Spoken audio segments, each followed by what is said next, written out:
Jozani Becky ne Professor Ssekaggya finally emikolo gyengedde ogenda kubanga ate obifuna mu maaso awo dictator miri bubunange ye depression muli bulala Shiba Kalungi Cindy Sanyu Winnie Nwagi nabo mbayina mu maaso awo mugamba mutya mwasibye mutya Ariel Skin naye mbiyina mu maaso awo Judy Muteesa ne Senga Asidi banange olutalo ddo lwabisiyaga ng'enkola yaffe mbasaba video no mujimpe like era nensaba gwe wenna atanaba subscribinga ono ku Suvie News Extras mukwano subscribinga era onyigene mu notification bell limeswanga byonna byemba nteekayo wano ku Suvie News Extras nyonga okusabirako mu mwenna abalwadde abakosefu tinsaba ekisa kya Mukama ate kibatuukeko ba mikwano BF Suma Herbal Research Clinic bajjanjabisa eddagala lya butonde era nga bajjanjaba endwadde zonna ng'omwami nga tomalaako mu kisenge omukyalo oli eyo mukwano ng'olusulo lukadde lulabika bubi mukwano bakubireko ofukafuka omusulo tomala oba buli ogenda okufuka ng'omusulo gukuluma oba nga buli ofuka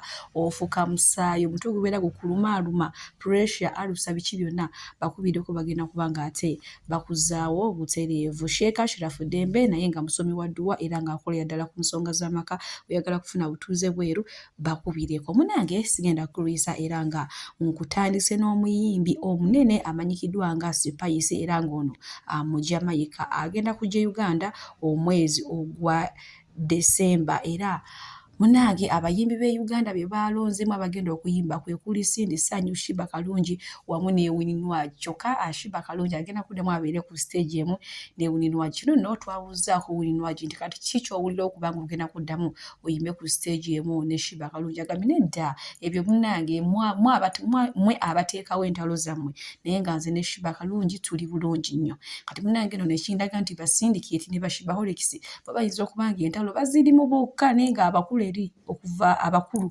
bo nga tebabiriiko babyesambadde naye nga bwe tweyongerayo n'omukyala Juliet Zawede ono nga mukwano gwa Dr. Jose Chameleone nfanfe agali mu nkubo kiraga nti omwami we eyamuproposing mabega kaawo mu Tanzania munange emikolo gyengiri naye nga tegigenda kubeera mu ggwanga Uganda gigenda kubeera eyo munange gyawangaalira naye nga bwe tweyongerayo ewa mukyala Ssekaggya wamu ne Professor Ssekaggya munange emikolo gyo gyengedde ddala era nga gigenda kubeerawo ennaku z'omwezi nga 18 guno omwezi gwe tuddako munange omwami asazeewo akyale mu maka g'Abachozeni Becky okitegedde single mother abaana bana omusajja yuyo yeewaddeyo amwanjudde banange agenda kukyala ewaabwe so abaana b'obuwala tuddeeyo ne weekubagiza omusajja akubonyaabonya atakubala mu magezi genda weekole kolabika bulungi kozesa ba BF Suma tukubireko ffe tukulabire tukuzzeewo kapyata ofuuke ekyana ekito ate ofuna omusajja ow'ebirooto byo agenda okutwala nga Jozani Becky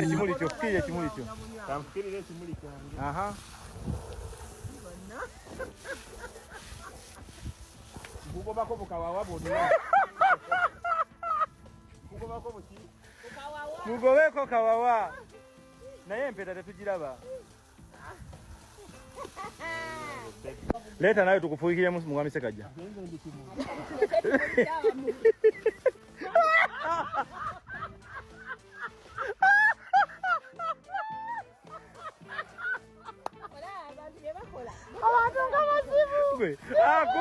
kumi nedda netokera kutukirira Professor Ssekaggya munange bw'atyo ye ekimuli kye amaze okukifukirira akigobyeko buuka wawa enjuki obusajja obutalina magezi obutalina pulaani naye nga emikolo gyo gituwuuba ne bannange abakyala bannange obeera ew'omu bufumbo olaba tebitambula bulungi tebigatta osobola okusikamu tomanya ulibula Omukama asobola okwanukula essaala zo ate n'akusuula ku musajja omutuufu lwa abamu bagamba wayika nguma omusajja ajja kuteera omusajja ajja kuguma singa Jozani Becky yabeere wa dictator amiri bino yandibadde abitukako ebyemikolo naye nga bwe nkuzaako eno ewa dictator amiri munnange tumanyi bulungi nnyo yagenda Madiina naye abaddekawo okulive ng'abuuza baani abaagala okusabirwa mbasabire musindike wano amanya naye munnange abantu bamuwadde erinnya lya Jozani Becky ne Professor Ssekaggya mbu baabasabira era nga bagambye kyakaawo n'omusajja watabeera depression yo mutawanya mbuwadde yawasa omukyala kuba omukyala asulidde awuya nga yagala musabire ku ompeereza message ku WhatsApp yange amanya go gonna lisiti y'abantu bange baabo bonna obwedda mbawandiika banootinze ngenda basabirako kuva wano ngenda kunaabako then ngende njavaayo saawa nga subuhi ewedde endalajanira ku mungu wange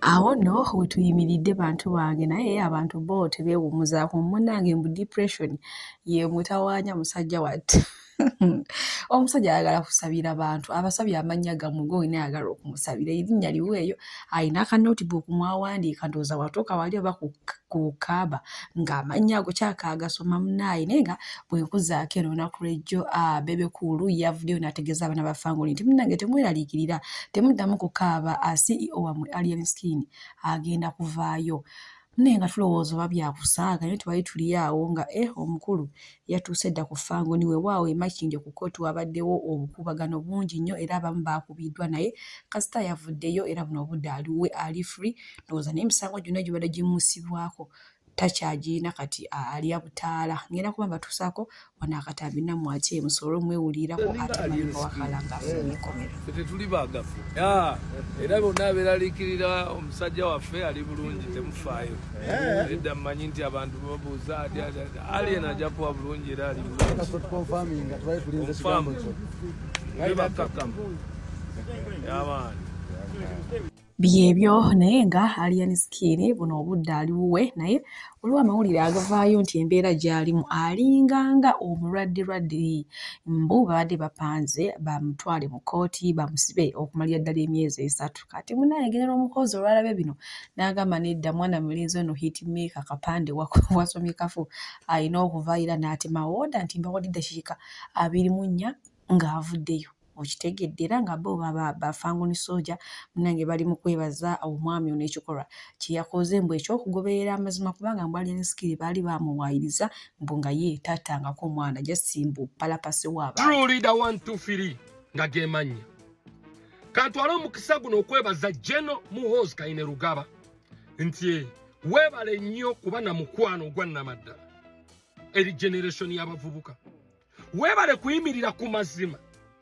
n'olwanirira mukwano gwo Alien Skin n'olaga amazima n'olaga ensi nti no lino eggwanga terigendera ku false information abantu bavaeri ne bajweteka ku bannabo bi statement eby'ekisiru olw'obujja n'ensaalwa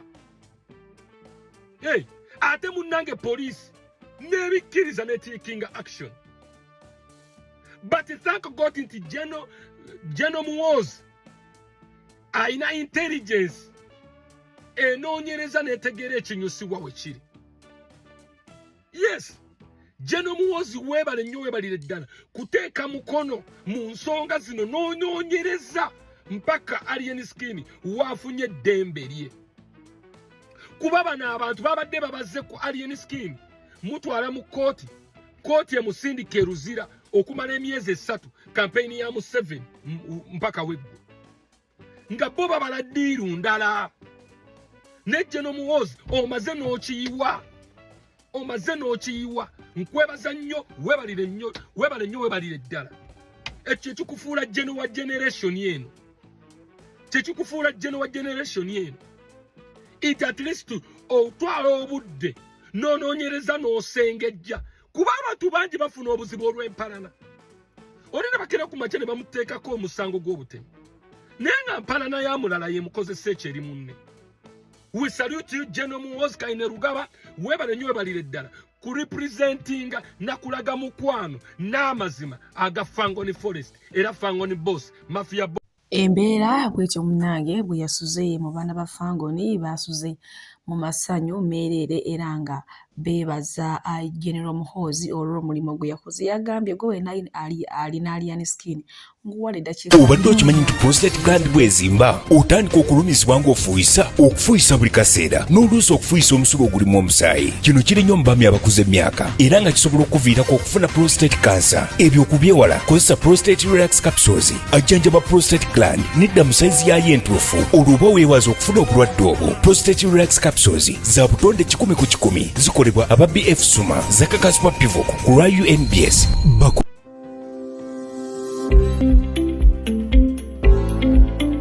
Prostate Relax Capsules zezikola ku ndwadde z'abaami ez'ekyama aziiza prostate gland okufunda oba okugaziwa. Prostate Relax Capsules zikuwonya okufukafuka buli kaseera era ziwonya n'endwadde endala ezikwata mu bifo by'abaami eby'ekyama. Buli mwami yeetaaga Prostate Relax Capsules zikwongera ne kumaanyi g'omu kisenge. Zikolebwa aba BF Suma nga be bakolera ne Pure and Broken Gonadama okwongeza CD4 n'asiba yingini y'omubiri gwo n'oba nga tulwalalwala. Monange bwe tweyongerayo ne Singa Acid ne Julie Muteesa Asira bano no balina olutalo olwasoose naye nga kuva dda Singa Acid amaze akabanga ng'asookeza Julie Muteesa Asira wamulangira okulya ebisiyaga kyokka ng'ate mbu ne Singa Acid naye agwamu etuluba eri ebisiyaga. Munnange onakuwa Julie Muteesa Asira yanyiize najja n'abutula ebyama era namugamba mukazi watte bbanga lyonjogedde n'abaana bange oba nina ekintu kyonna kye nakukola nkusaba onsonyiwe naye ekimala kimala oyisizzaawo era nga babaana bagambye nti ono Ssenga kyakasenga wa ntalo bannange tanaba kumaalwa Sheila Price olw'okweruka eno yuno wa Donasia eno yuno wa Julie Muteesa Asira ngenda kubanga mbatuusako okutambi maaso waffe. Oli musiyazi lukukwe bagamba baja. And by the way, Sharon, I know you have followers and you know you have fans that will fight for you, that will speak and fight. Like you used to send people to do stuff. I know. But I also have people that I told, no, don't give back fire. Don't. Era tolabanga yo muntu wa Julia dia navuma. Intes. Okujaka babo okujja okuvuma. But that's not the way. That's not the way. Nzendeka.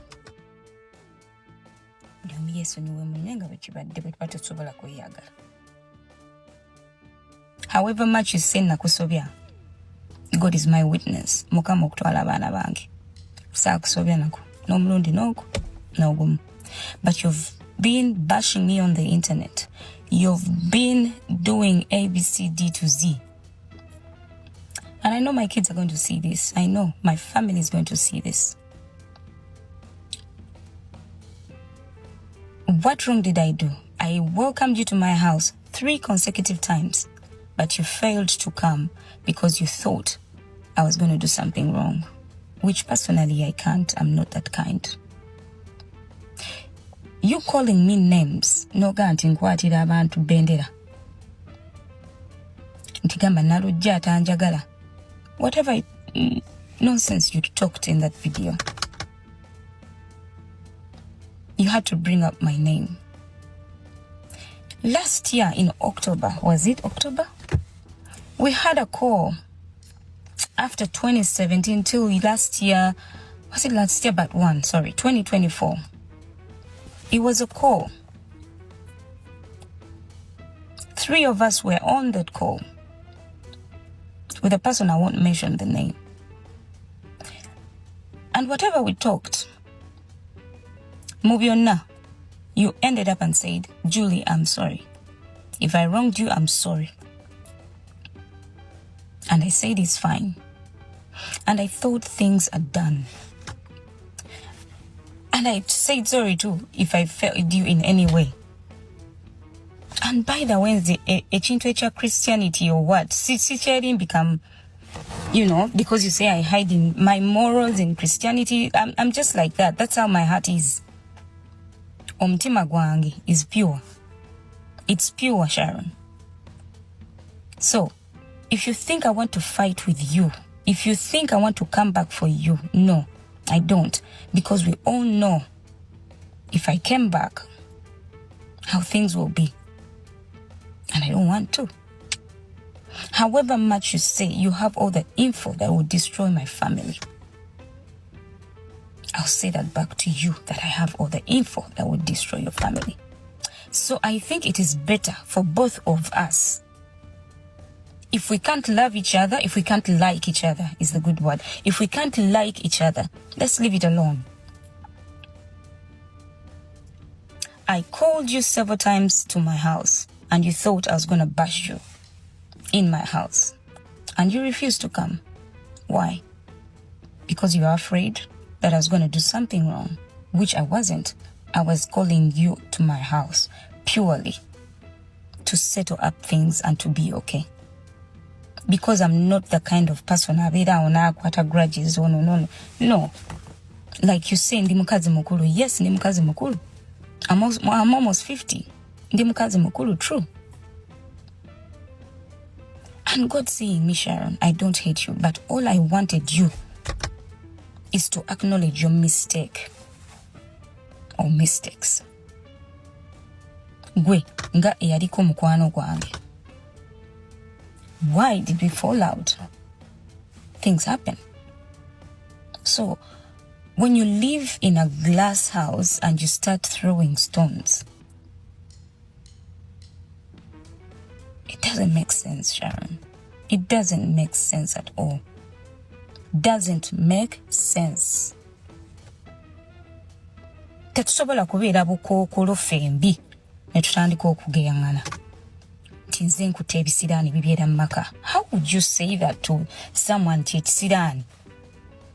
Nti muyina ebisiraani. Because nalujja yakwata bendera. Ebisiraani mwe biri mu kika. Like really, Sharon? Do you sit down and think of the words you tell to people or people's children or people's husbands or people's wives or people? Do you believe in karma? Do you believe that things come back to people, Sharon? It doesn't matter how many years. I'm not perfect either. But I'm just tired of this Julie dragging me in any way. I don't.